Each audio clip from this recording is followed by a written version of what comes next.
And when you have courage and resilience and you can weather the storm and you can just keep pushing until you get to where you see yourself. Exactly. That's a thought leader.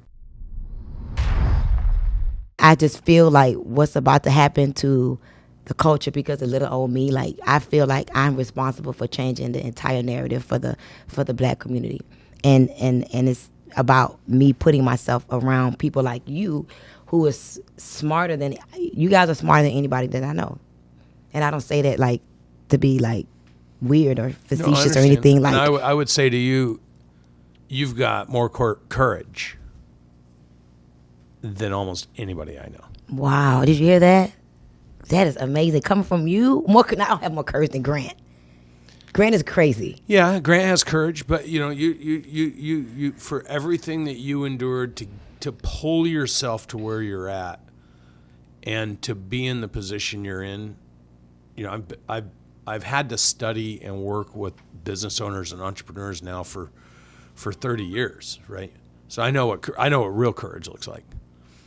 And I know what pretending to be courageous looks like. Wow. You've got real courage and resilience. Yes. And I think when you have those two qualities, it's such a great example. And you've taken away, so here's the most important thing about being a thought leader, right?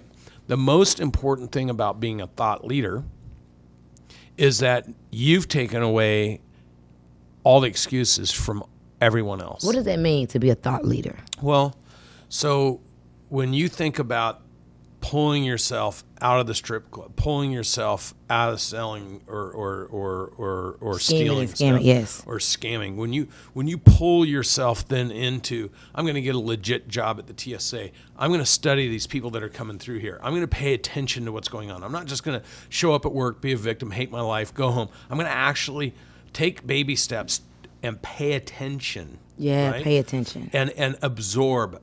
I could just visualize you watching people, not judging them, but learning from them, yes. right? So that's a thought leader. It's somebody who's not letting somebody else control how they think or what they do. So the hardest and the most strength from my opinion is the hardest position to be in as a thought leader, because you have to think entirely different than everybody else. Okay. And the world's made up, and you mentioned earlier, to try to bring you to everybody else's thinking. Yes. So now you're a thought leader. You're like, I need to break through. I need something bigger. Then you go to Atlanta and you're like, I'm paying attention. I'm seeing all this. I'm registering, mm-hmm. right? So now what's happening? So when I talked yesterday about law of curiosity and intellectual curiosity, mm-hmm. intellectual ignorance and intellectual arrogance is a negative on the balance sheet. Intellectual awareness and intellectual curiosity is a plus on the balance sheet. Well, you have both of those because you're curious, you're watching, and you're aware of what's happening. To me, those are thought leaders. Okay. When you're aware and you're curious, because you're asking questions, you're absorbing data and information, and you're thinking about something. You're not just going through the motion and being. Okay. So then you take action, and that next step that you took takes courage, and then you probably you get beat down a little bit. But the thought that you mentioned, like the fear of not getting there, was greater than the fear of what you had to go back to. Exactly. And so that takes resilience. And when you have courage and resilience and you can weather the storm and you can just keep pushing until you get to where you see yourself. Exactly. That's a thought leader. Okay, thank you. I never heard Because that. you created that thought. Okay. And what you just described to me about where you're going next is still operating on the right side of the balance sheet. Intellectual awareness, intellectual curiosity. I'm going to 40 million, to 60 million, to 100 million. You'll see it. I know you go and you put yourself in a state where you see it as though you've done it. Yes. That's what thought leaders do, because if you don't do that, how do you create? Well, I never heard that before. I just learned that, thought leader.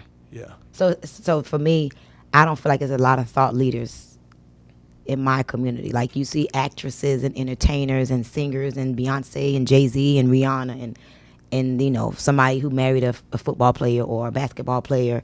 So as a black ordinary woman that made her life extraordinary, for me, the more I climb, the further I go, the more that I get to change the narrative for us. Like, you can be a thought leader. You could grow into this person without waiting on, like, don't wait on somebody to give you something. Don't wait on a handout. Don't become a victim. Don't become a worrier. Like, a lot of people worry about things and they waste a lot of energy and time on things that can't serve them.